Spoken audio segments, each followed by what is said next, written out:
안녕하세요. 바른투자 커뮤니티 멘토를 맡고 있는 이빨 톡톡입니다. 오늘 살펴볼 내용은요. 자, 악재를 판단하는 그런 창의력에 대한 부분들 어떻게 짚어보고 어떻게 우리가 생각을 해가야 되고 그런 부분에 대해서 한번 다뤄볼까 해요. 시작하기 앞서서 요즘 커뮤니티 문의가 많은데요. 자, 우리 커뮤니티 회원분들은 지속적으로 받고 있습니다. 커뮤니티 회원 문의는 그 카카오톡 282 톡톡 1위로 해갖고 문의를 해주시면 되고요. 자, 가입비는 30만원이고 추가 회비 없습니다. 자, 1년이 지나도 자, 수익금이 없으면 회비 같은 거 저는 받지 않아요. 그 수익금을 쌓아가서 그 부분에 대한 수수료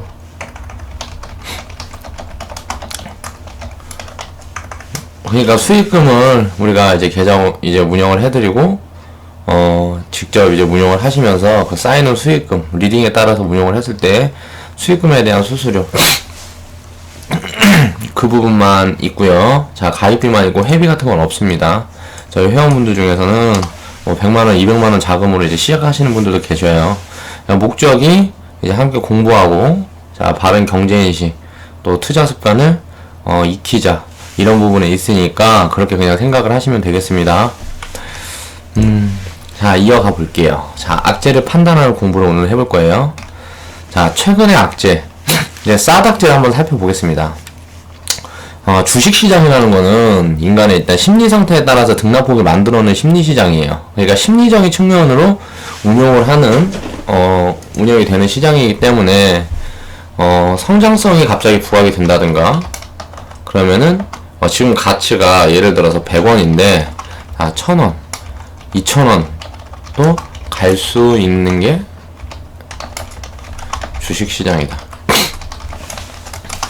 이런 심리적인 부분을 악용해서 이제 이용을 하는 세력들도 있고요. 그렇게 안 좋은 기업들을 상장을 시켜서 심사만 통과해서 상장을 시켜놓고 이제 비리를 저질러서 퇴출이 되는 기업들도 있죠. 그러니까 그런 부분에 대한 판단할 수 있는 능력 그것만 가지고 운영을 하는데 이 심리적인 부분도 우리는 체크를 해볼 수가 있어야 된다. 증시 격언에 자, 주식은 6개월 선행한다 라는 말이 있습니다. 이게 왜 그러냐면 6개월 선행한다는 소리가 쉽게 얘기를 하면 실적이 이렇게 좋게 나올 거다. 6개월 후부터 이렇게 좋게 나올 거다라 그러면 그 확인이 되기 전에 미리 주가는 움직여 있다는 거예요. 그래갖고 실적이 예상치에 부합하게 실적이 나온다 그러면 그 자리에서는 지지부진한 흐름을 보이는 경우가 많습니다. 그런데 6개월 후에 예상을 이렇게 했는데 그거보다 더 훨씬 큰 성장을 했다. 그러면은 위로의 상승 탄력을 받을 수 있는 계기가 될 거고요. 이제 이렇게 좋을 거라고 예상을 했는데 갑자기 실적 쇼크를 맞았어요. 어닝 쇼크라 그러죠. 그러니까 예상하지 못한 예상은 실적이 좋을 거라고 예상을 했는데 실적이 막상 까보니까 실적이 되게 안 좋은 거예요. 그러면 이제 폭락을 맞겠죠. 그러니까 실적이 좋을 거라고 생각을 해서 사람들이 투자를 해서 이만큼 가치를 끌어올려 놨어요. 기업의 가치를. 그런데 갑자기 실적이 안 좋게 나왔는데 그 부분이 과도해. 그러면 폭락이 나오겠죠. 근데 그 폭락이 나왔는데 이런 부분에 대한 이해, 실적이 이렇게 나온 이유, 그 부분이 나오면서 장기적으로 성장성이 계속 부각될 수밖에 없는 종목이다 라는 또 생각을 하는 사람들이 많아지면 그런 좋은 기업이라 그러면 다시 또 상승을 반복을 합니다. 이렇게 주식은 항상 인간들의 심리에 따라서 움직이는 부분이 있기 때문에 그 부분을 항상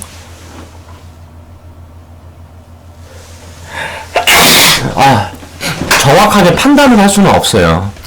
우리가 정확하게 판단을 할 수는 없기 때문에 좋은 기업들 그리고 앞으로 어떻게 성장해 나갈 거다 라고 생각이 되는 기업들을 포트에 많이 담아놓으면 돼요. 그리고 이런 식으로 부각을 받게 됐을 때 우리는 그때 진입을 하는 것이 아니고 그때 이제 팔아서 수익을 챙기고 나오는 겁니다. 그러니까 뉴스를 따라서 움직여서 매매를 하게 되면 항상 주식시장은 매매를 하게 되면 이길 수가 없는 시장이에요. 왜냐면 주식 이제 뉴스를 따라 매매를 한다는 것 자체가 단기적인 관점이죠. 지금 당장 이거 해갖고 이거 사고 뭐하고 하면은 금방 뭐 따블되고 따따블되고 할 것 같아. 이런 관점으로 접근을 하는 게 이제 뉴스를 따라 매매를 하는 거예요. 그렇게 매매를 하면 당연히 쪽박 찹니다. 그렇게 쪽박 차는 사람들이 몇 명이다? 자, 주식시장에 99.9%가 그렇게 쪽박을 찬다. 자, 이게 내가 해결할 수 없는 자본을 이렇게 해서 날려먹었다. 그럼 한강 가야죠. 그러니까 우리는 이런 아무런 상황이 오지 않기 위해서 경제인식을 무장하고 있어야 한다. 이런 부분이 하나도 되지도 않으면서, 자, 투자를 안 하고 난 투기를 했어요. 자, 투기를 해놓고 주변에다가 항상 얘기를 한다는 거죠. 주식시장은 위험한 거야. 무서운 거야. 하면 안 되는 거야. 왜? 내가 투기했다는 사실은 감쪽같이 속여요.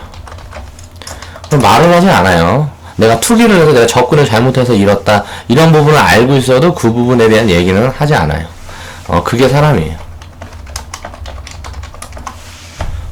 그리고 나는 이렇게 쪽박을 찾는데 누군가 주식 투자를 올바르게 해서 장기적으로 좋은 움직임을 만들어 가고 있다. 그러면 배 아파하죠. 이런 사람들은 왜 이런다? 그릇이 작아서. 사람을 딱 봤을 때 호감형이고, 그릇이 큰 사람들은 그냥 말 몇 마디만 섞어봐도 딱 보입니다. 그리고 사람이 옹졸하고, 뭐 하면은 시기심, 막 질투심, 이런 거에 휩싸여 있고, 또 항상 실패만 반복하는 사람들은 다 이유가 있어요. 왜 그렇다? 그릇이 작아서 그렇다. 우리는 그 그릇을 키워야 한다. 그런 이야기도 제가 영상으로 몇 번 다뤘었죠. 자, 사드 악재의 경우를 살펴보면 중국에서 노골적으로 무역 보복을 하면서 우려감에 주식시장이 타격을 받은 겁니다. 자, 무역 보복을 어떻게 했어요? 롯데 같은데 언론 끌어서, 자, 거기는 뭐 거의 뭐 왕권이나 다름없어요. 위에 지도부들이 막강한 권력을 행사를 합니다. 이제 예를 들어서 지도부에서 우리나라에서 뭐 대통령이 기업에다 얘기하는 것처럼 하는 게 아니에요. 니들 이렇게 해라. 그럼 그렇게 안 할 수가 없는 그런 구조인 거죠. 산업 구조가. 그렇기 때문에 이렇게 타격을 받았습니다. 우리나라 증시가. 하지만 이제 오늘 이제 박근혜 탄핵이 결정이 됐고요. 결정이 되면서 이제 사람들은 다시 기대를 하게 됩니다. 자, 중국 리스크 문제는 해결할 수 있는 토대가 만들어졌다는 기대감으로 장이 이제 돌아서는 거죠. 다음 주에는 아마 장이 좋을 것으로 예상이 되는데, 왜 그러냐면은 일단 박근혜 리스크, 어떻게 보면 뭐 비리 뭐 이런 부분들에 인한 이제 이 리스크들이 해소가 됐다. 그동안 이제 국정 마비 뭐 이러면서 이런 부분들이 너무 불확실성이 가속화되고 있었어요. 이 불확실성이 해소가 됐다. 결정이 났다. 그러면 어느 정도 이제 기대감으로 이제 증시에 반영이 되는 거예요. 그러니까 심리가 좋게 돌아서는 그런 부분이죠. 자, 그러니까 주변에서 우리가 보면 박근혜 나라 꼴이 어쩌고 저쩌고 하면서 어른들을 해낸 얘기가 있어요. 그러면은 그렇게 얘기하는 이유가 뭘까요? 이제 나라가 어떻게 될란가, 진짜 지금 불안하고 사람들이 심리적으로 위축돼 있고 경기는 안 좋다는데 대통령이라는 놈이 아니고 아무튼간 여자가 되겠네. 그런데 대통령이라는 그 사람은 뭐 해갖고 최순실이랑 뭐 해서 쿵짝쿵 해서 돈 해먹고 누굴 믿고 세금을 내야 되고 뭐 이런 얘기들을 주변에서 하는 거예요. 그러면은 그걸 이제 객관적으로 판단을 해봤을 때 그런 불확실성, 그런 부분이 이제 해결이 됐다라고 사람들이 생각을 하면서 어느 정도 해소가 됐다라고 생각을 하면서 이제 기대 심리가 생기면서 이제 그 심리에 따라서 이제 장이 돌아설 수 있는 그런 여지를 만들게 된 거죠. 자, 그리고 새로운 정부에서 이제 새로운 정부를 이제 이끌어갈 대선 후보들이 말하는 것들은 일단 4차 산업의 육성, 이거는 뭐 거의 불변의 진리예요. 그러니까 4차 산업은 앞으로도 시장에서 계속 각광을 받을 수밖에 없습니다. 이런 부분들을 미리미리 체크를 해서 내 포트에 편입을 시키는 게 중요해요. 그리고 사드 문제, 이 문제에 대한 관점은 정확하게 강행하겠다 어쩌겠다 이렇게 말을 좀 두루뭉실하게 할 확률이 높아요. 왜냐면은 경제적으로 타격을 입는 부분들이 언론에서 매일 보도되고 뭐하고 하다 보니까 왜 민심을 잡아야 되잖아. 표심을 잡아야 내가 대통령이 될 거 아니야. 그러니까 그런 부분들에 대해서 사드 문제에 대한 해결책, 그 부분을 이제 지속적으로 이야기를 할 거란 말이에요, 대선 후보들이. 그러면 그런 부분들이 이제 언론으로 보도가 되고 하면서 사람들의 심리가 많이 돌아서겠죠. 그러니까 그런 거를 생각해 봤을 때, 이런 심리적인 부분으로 어느 정도 해소가 될 거다라고 사람들이 기대를 하고 있는 거예요. 4차 산업의 육성 문제는 이제 거의 확정적인 부분이고, 사드 문제는, 민감한 상황이니까 이제 표심을 끌어모으려면, 이제 확실한 정책적인 이야기를 한다기보다, 뭐 강행하겠다, 어쩌겠다, 이런 이야기는 빼놓고, 두루뭉실하게 해결책들만 이제 내놓는, 그런 앞으로는 지금 대선이 이제 마무리되기 전까지는, 그렇게 흘러갈 확률이 높다. 그렇게 해서, 예를 들어, 사드를 배치를 한다면 딱 배치를 했다든가, 해버린다든가, 아니면, 아예 사드 철폐를 하겠다. 아예 그래갖고, 사드 문제를, 해소를 해버린다든가, 양쪽으로 어떤 부분으로든지 결정이 딱 나게 되면, 그때부터 증시는 돌아설 거예요. 왜냐면은 불확실성이 해소되었으니까. 이게 불확실성이라는 게 간단해요. 사람들이, 심리가 이랬다 저랬다 흔들려요. 불확실성이 계속화되게 되면. 그러니까 그 불확실성 해소. 이게 확실히 딱 뭔가 딱 나오게 되면 그때부터 이제 증시는 상승하는 거예요. 이걸 과거에 트럼프 때를 보면, 자, 트럼프가 대통령이 되면 어떡하지? 뭐 이런 트럼프가 대통령이 딱 됐어요. 그래서 이제 악재를 맞았죠. 왜? 우리나라에, 좋을 만한 이야기를 많이 안 했어요. 공약으로 뭐 내세웠던 얘기들이. 근데 막상 딱 해갖고 당선이 되고 하면서 이런저런 정책적인 움직임을 취하지 않으니까 다시 증시는 돌아서게 되는 거죠. 이렇게 불확실성이 해소되는 부분, 이런 부분들을 항상 체크를 해보는 게 유리하겠죠. 내가 계좌 운영을 직접 한다 그러면. 자, 대선이 일단 끝나고 정치적인 움직임이 이제 시작되면 그때서야 이제 불확실성이 해소된다는 측면에서 증시는 상승 국면으로 돌아설 수 있을 거다, 그렇게 생각을 해보고요. 자, 항상 이렇게 악재를 판단할 때는 불확실성, 이 불확실성의 해소 시점을 생각을 해보고 투자에 임하는 것이 유리하겠죠. 자, 4차 산업은 확실한 성장 산업입니다. 이거는 뭐 불변의 진리, 어쩔 수 없어요. 지구를 바꿔놓을 거예요, 4차 산업이라는 건. 자, 4차 산업은 지구 전체를 바꿔버릴 만한 큰 흐름을 만들 것은, 이거는 이제 피할 수 없는, 우리가 받아들여야 되는 현실이란 말이에요. 일자리가 줄고, 뭐 이런 부분들도 받아들여야 돼요. 내가 거기에 대한 대비를 해야 되는 거지, 그렇게 불평불만 해봐야 우리가 피할 수 있는 부분들이 아니에요. 자, 기계화가 되고, 사람들이 점점 할 수 있는 일들은 굉장히 축소되겠죠. 근데 그 축소되는 층 안에서 많이 만들어낼 수도 있을 거고, 왜냐하면 물가 같은 부분이 또 지속적으로 내려갈 수도 있는 부분들이 있어요. 왜? 인건비가 많이 줄게 되면 당연히 투입되는 자산이 조금 드니까 우리가 사먹는 거라든가 이런 부분들은 조금 더 지금보다 여유로워질 수가 있다는 거예요. 4차 산업이 이제 실질적으로 움직이게 되고 하면. 그러니까 지구 전체를 일단 흐름을 바꿔버릴 만한 그런 산업이에요. 그러니까 우리는 이 부분에 대해서 대비를 해야 되고, 그거는 서민들이 4차 산업에 어떻게 대비를 하냐. 주식 투자하면 됩니다. 투자를 하면 돼요, 투자를. 4차 산업에 투자를 하면 돼요. 우리가 4차 산업 관련된 기업을 내가 세울 수는 없잖아요. 그만한 여력이 있으면 서민이 아니겠죠? 그쵸? 그러니까 그만한 여력이 없기 때문에 우리는 서민이에요. 그러니까 그런 기업들에 간접적으로 투자를 하면서 주식으로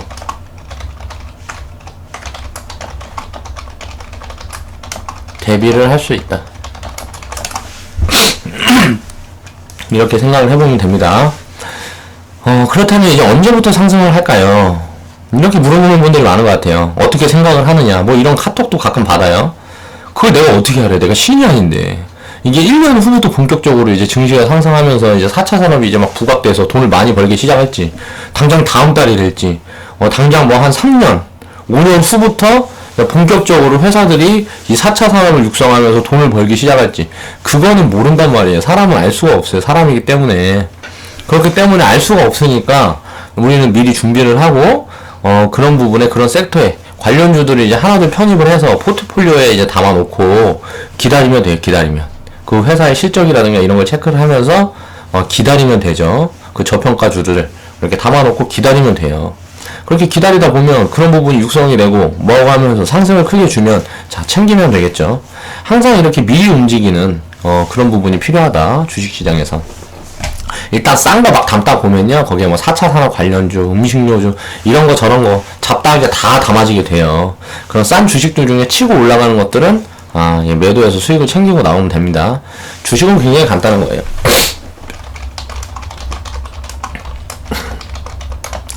싸고 좋은 주식들, 종목들 발굴해서 묻어두고 세상이 관심을 가지면 나는 빠져나오면 돼요. 세상이 관심을 가졌다는 소리는 이미 조금 뭐라 그래야 되지? 부각을 많이 받았기 때문에 고평가될 확률이 높아요. 그러니까 그렇게 고평가가 된다 그러면 다시 자금을 싹 빼서 또다시 저평가되어 있는 종목들을 찾아서 거기에 또 분산해서 묻어두면 됩니다. 이거를 반복하는 게 주식 투자예요. 그렇게 장기적으로 계좌를 운영을 하다 보면 전부 부자가 될 수 있습니다. 인간이 일단 판단을 할 수 있는 부분은 과거의 데이터로 증명이 되는 그 시점이에요. 쉽게 얘기를 하면 실적이 좋을 거다 라고 예상하는 거는 결과론적인 부분이 아니에요. 그 결과가 딱 만들어지면 그 자체가 이미 과거의 데이터가 됩니다. 그런 부분으로 분석을 해서 우리는 예측을 하는 거죠. 미래에 대한 예측을. 그 부분은 데이터라는 걸 얼마나 분석하는 그 방법에 대한 차이가 있겠죠. 거기에 조금 더 근접하는 사람들이 있을 거고 조금 더 근접하지 못하는 사람들이 있을 거예요. 그런데 그런 부분에 대한 분석을 할 수 있는 시스템만 갖춰져 있다 그러면 수익률의 크고 작음이지 손해를 볼 확률이 없다는 거예요. 그러니까 손해만 안 보면 되잖아요. 그럼 결국은 돈은 계속 벌고 있으니까 자연적으로 복리가 빨리 입혀지느냐 천천히 입혀지느냐 그 부분의 차이만 있다는 겁니다. 그러니까 투자를 하면서 안전성에 가장 먼저 중점을 둬야 되는데 안전성은 바꿔 말하면 시스템이다. 그리고 분석 능력이다. 자, 경제학자들, 경제학자들이 주식 투자를 해서 돈을 못 버는 이유가 뭘까요? 돈을 못 버는 이유는 간단해요, 경제학자들이. 자, 창의력이 없어요. 경제학자들은요 그냥 책으로만 공부를 해서 이렇게 되면 이런 움직임이 생긴다. 죄다 과거의 데이터로만 치우쳐져 있어요. 미래에 대한 예측을 할 수 있는 그런 능력이 부족합니다. 그러니까 맨날 주식 투자하면요 박살 나는 거예요. 오히려 심리학자, 자 의사들 뭐 이런 사람들이 보통 주식 투자를 하면 성공을 많이 해요. 왜? 심리학자들. 자, 주식은 심리를 움직이니까 사람들이 심리를 꿰뚫고 있는 거예요. 그러니까 아무래도 유리하겠죠. 의사들도 마찬가지예요. 분석을 하는데 탁월하다. 그리고 항상 실전을 접하죠. 의사들은 예를 들어서 변화에 대응하는데 이게 무슨 말이냐면 의사들 같은 경우는 수술을 해요. 수술을 하고 하다 보면 이제 변수라는 게 발생을 하죠. 그럼 변수에 대처할 수 있는 위기 대처 능력. 위기대처 능력이 이 주식시장에 입혀지는 거예요. 어떻게 보면 이런 부분들도 근본적인 부분들만 알게 되면 그런 악재라든가 뭐 이런 부분들이 왔을 때 객관적으로 판단할 수 있는 능력이 의사들은 있다. 경제학자들은 근데 그게 왜 부족하다? 탁상 공부만 펼치니까.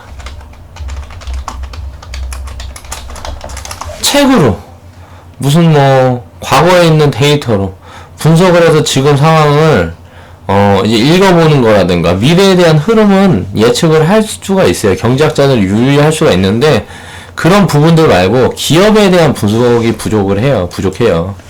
그리고 세상 물정을 모르죠.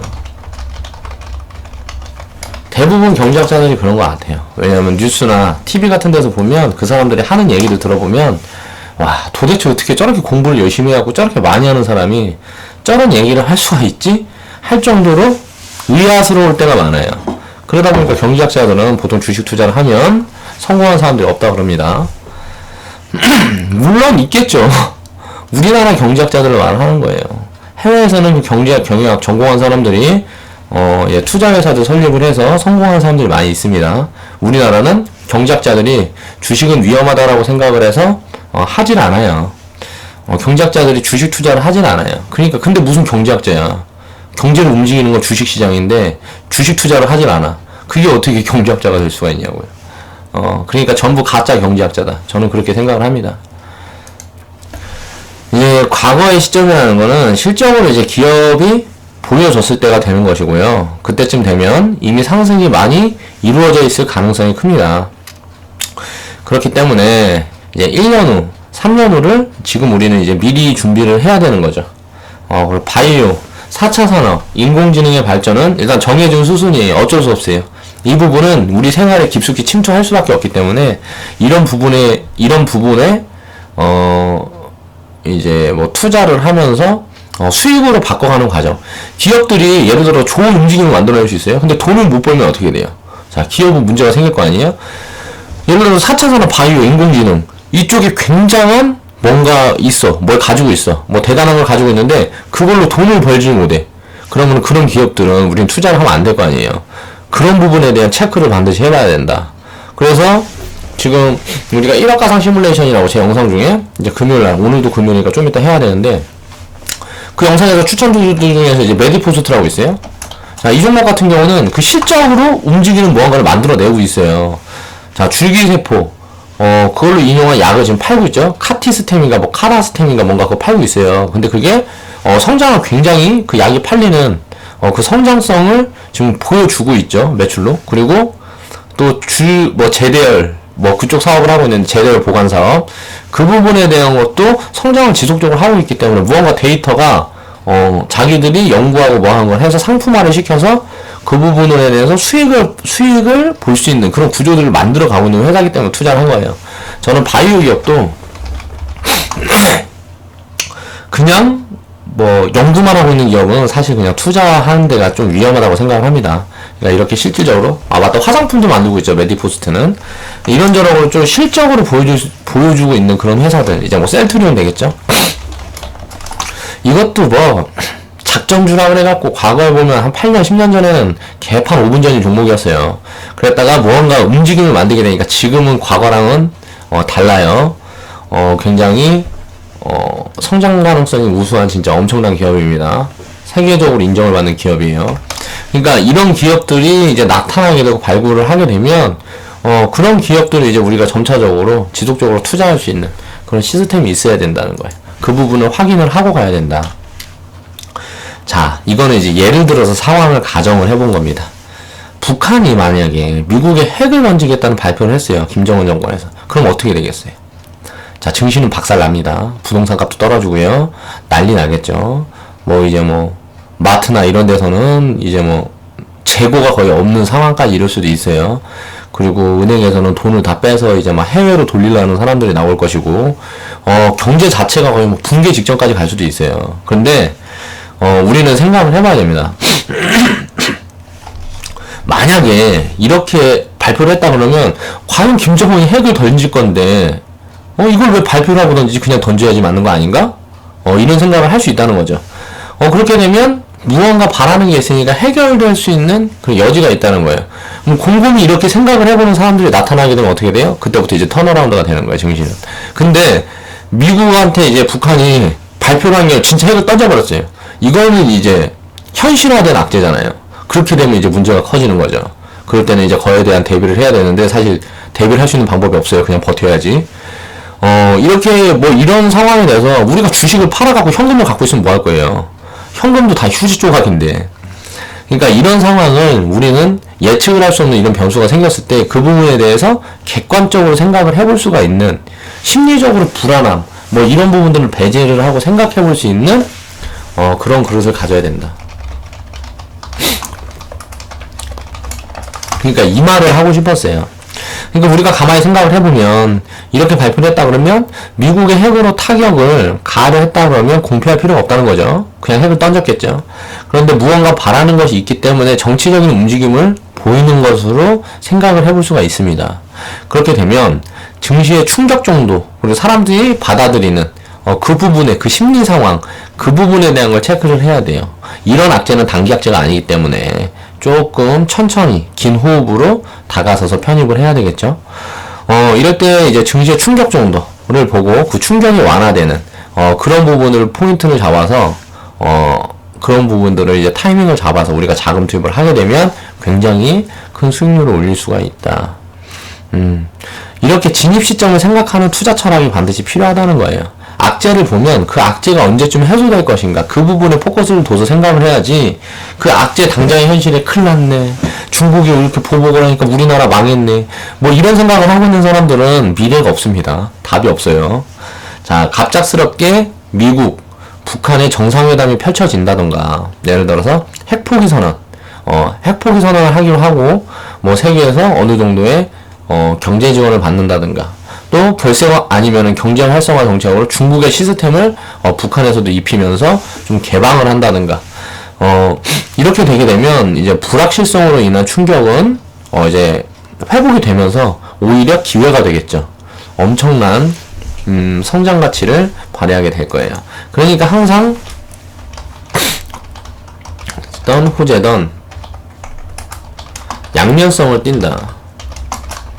자, 이 양면성을 판단할 수 있는 그런 우리는 경제인식을 가지고 있어야 되고, 그 부분을 키우기 위해서 노력을 하고, 그 부분이 이게 딱 수립이 되어 있다 그러면 무서울 게 없어요. 그냥 대응을 하면서 내 자본을 움직이면 나중엔 스스로 천천히 나에게 불을 안겨주게 됩니다.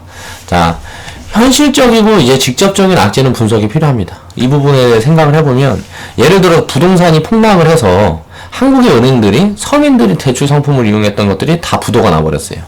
그렇게 되면 집값이 떨어지니까 집은 팔리지도 않고, 집값은 계속 떨어지니까 담보를 잡았던 그 금액보다 더 빠지게 되고, 그렇게 되면 이제 은행들이 부도가 나기 시작하겠죠. 그렇게 되면 이제 혼란으로 치닫죠. 우리나라 자체가 이제 혼란으로 치닫을 거예요. 그럼 이런 문제는 당장 해결이 되지 않습니다. 굉장히 오래 걸려요. 그런데 이제 투자자들은 그 현실을 직시해서 판단을 해야 된다는 거예요. 이게 현실적인 악재 같은 경우는 불확실성이 있는 악재가 아니고, 현실적으로 이렇게 악재가 이렇게 덮쳐오게 되면, 이때는 이제 IMF 때나 2008년 금융위기 때처럼 바로 회복하기는 이제 힘든 상황이 돼요. 일단 건설주, 은행주, 증권주들, 이제 뭐 금융 쪽과 관련된, 그리고 제조업, 이 부분에 좀 입혀져 있는 제조업들, 예를 들어 철강기업 중에 이제 건설 쪽에 이제 자재 납품하는 철강업종이라든가, 이런 부분들은 이제 개박살이 나겠죠. 그런데 이제 이럴 때 어떻게 투자를 해야 되느냐. 증시에 이제 전체적인 하락을 할 거예요. 이제 하락을 전체적으로 할 수밖에 없어요. 이런 상황이 되게 되면, 일단 사람들이 돈이 마르기 때문에 그렇습니다. 그렇기 때문에 경기와 관련성이 최대한 적은 섹터를 먼저 공략을 합니다. 이제 그 부분에 투자 심리 같은 부분을 판단을 하면서 이제 공략을 하는데, 외국계 자본이 이제 유입되기 시작하는 시점, 그 시점을 이제 판단을 하면서 이제 진입을 하는 게 좋아요. 증시가 이제 폭락하는 동안에는, 자, 이런 쪽에 별로 이렇게 뭐 영향력을 행사하지 않을 부분들을 생각을 해보는데, 의료 같은 부분, 제약, 얘를 아프면 지금 뭐 부동산이 개박살나고 뭐하고 경기가 죽고 뭐 필요가 없어요. 일단 아프면 약 사 먹어야 될 거 아니에요. 그쵸? 의료 치료는 받아야 될 거 아니에요. 빚을 내서라도 치료는 받겠죠? 빚을 낼 돈이 없으면 내 장기 팔아서라도 받을 거 아니에요. 엄마 아빠가 죽는다 그러면. 그러니까 이건 좀 너무 비약이 심했습니다. 의료, 제약, 음식료, 이것도 일단 먹어야 되니까 이건 어쩔 수 없는 거예요. 이런 부분들에 대한 서비스 통신, 우리가 통화는 해야 되잖아요. 그리고 서비스, 예를 들어서 보안이라든가 뭐 이런 쪽 부분들은 이제 글로벌의 영향력이 좀 있는 회사들이라든가, 우리 나라 자체에서도 예를 들어서 갑자기 어느 날 뭐 이렇게 나라가 붕괴되기 직전에 CCTV 다 꺼버리고 이럴 수는 없다는 거예요. 그러니까 그런 부분들, 최대한 이쪽이랑 관련이 없는 산업들, 이런 쪽에 이제 투자를 해야 되겠죠. 이렇게 박살이 나게 되면.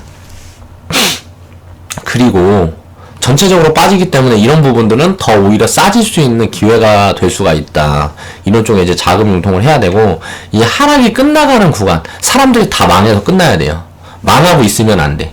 다 망해버리면은 이런 상황이 끝나는 구간이 반드시 나옵니다. 왜? 다시 돌아서야 되니까. 그 망한 사람들 말고 살고 있는 사람들은 살아야 되니까.